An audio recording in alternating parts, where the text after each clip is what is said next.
In total, he confessed to 93 murders. That number makes him the most prolific known serial killer in United States history. But the most baffling part of the story is how his run actually ended. He wasn't taken down by a massive, coordinated FBI manhunt at the height of his spree. He was arrested in 2012 on a routine minor drug charge, which raises a glaring question. How does one person commit murders all across the country, starting around 1970, without triggering a nationwide alarm? The answer isn't that he was a criminal mastermind. He simply found the fatal vulnerabilities in the American law enforcement system, and he exploited them perfectly. Samuel McDowell, who later went by Samuel Little, was born in Georgia in 1940 and raised in Ohio. By his 20s, he was already accumulating a scattered record of arrests for theft, burglary, and fraud. He also trained as an amateur boxer. Investigators realized this background gave him the physical strength to overpower his victims with his bare hands, allowing him to kill without relying on traceable weapons. This map illustrates his greatest advantage. Little was a transient, drifting constantly across state lines and operating in a state of perpetual geographic motion. His physical dominance, combined with that relentless, erratic travel, made him a highly lethal moving target, operating at a time when police jurisdictions were inherently stationary. During the peak decades of his crimes in the 1970s and 80s, law enforcement agencies simply lacked the technology for rapid interstate communication. This network graph visualizes the limitation of the era. Police records were siloed.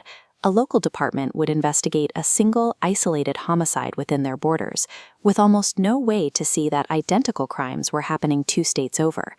Little compounded this by targeting vulnerable women. Because their disappearances were often delayed in being reported or misclassified as accidents, the data points became even harder to connect.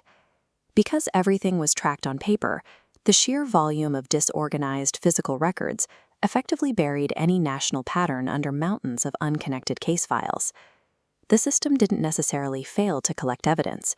It failed to connect it, granting Little near invisibility for 4 decades. That invisibility finally broke in 2012 in Kentucky. Following his arrest on a minor drug charge, police took a standard mandatory DNA swab. Modern forensic science provided what the analog police networks never could: a hard, irrefutable link across time and geography. That single swab was run through a national database and definitively matched Little to 3 unsolved murders committed in Los Angeles back in the 1980s. He was extradited to California, tried, and convicted in 2014. The interconnected data of the 21st century had finally caught up to his analog spree. Following his multiple life sentences, Texas Ranger James Holland and the FBI brought Little in for extensive interviews. Instead of applying traditional adversarial pressure, investigators used a different psychological approach. They spent hours simply building deep rapport with him. The strategy worked. Sitting in the interview room, Little began to voluntarily outline the details of dozens of previous murders. Through conversation, they bypassed the fragmented paperwork of the past, turning a localized conviction into a massive national reckoning. But a convicted serial killer's word is not evidence. Investigators could not accept his sweeping confessions as fact without empirical proof. This illustrates their massive data corroboration process. They mapped timelines and locations from his confessions against digitized cold case files. They pulled localized victim information and old forensic data, proving his specific geographic memories perfectly matched the historical evidence. Little also provided a haunting piece of corroboration himself. Relying entirely on his memory, he drew highly detailed portraits of his victims.